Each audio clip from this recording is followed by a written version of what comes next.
আসসালামু আলাইকুম। সবাই কেমন আছেন? আপনাদের সাথে আছি আমি মাহমুদুল হাসান খান। আজ আমরা জানব ঢাকা ও তার পার্শ্ববর্তী এলাকার নামাজের সময়সূচি। আজ রোজ বৃহস্পতিবার 19 সফর 1447 হিজরি 30 শ্রাবণ 1432 বঙ্গাব্দ 14 আগস্ট 2025 খ্রিস্টাব্দ। প্রতিদিনের নামাজের সময় জানতে চ্যানেলটি সাবস্ক্রাইব করে আমাদের সাথে থাকুন। আজকের ফজরের ওয়াক্ত শুরু 4:12, শেষ 5:28। জোহর শুরু 12:04, শেষ 4:38।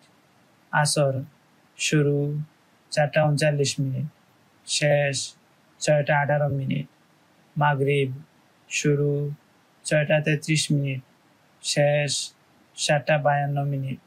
ঈশা শুরু 7:53, শেষ 11:53।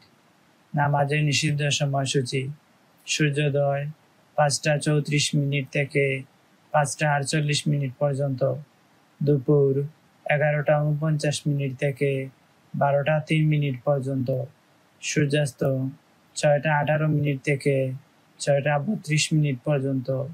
নফল নামাজের সময়সূচি: তাহাজ্জুদ ও সাহরির শেষ সময় 4:11। ইশরাক শুরু 5:53, শেষ 7:53। চাশত শুরু 5:53, শেষ 11:49। এই ছিল আজকের ঢাকা ও তার পার্শ্ববর্তী এলাকার নামাজের সময়সূচি। আল্লাহ তাআলা আমাদের সবার নেক হায়াত দান করুন, সুস্থ জীবন দান করুন, আমাদের গুনাহসমূহ ক্ষমা করে দিন, সবাইকে জাহান্নাম থেকে মুক্তি দান করুন, আমাদের সবাইকে জান্নাতুল ফিরদাউস দান করুন। আমিন। প্রতিদিনের নামাজের সময় জানতে চ্যানেলটি সাবস্ক্রাইব করে আমাদের সাথে থাকুন। ধন্যবাদ সবাইকে।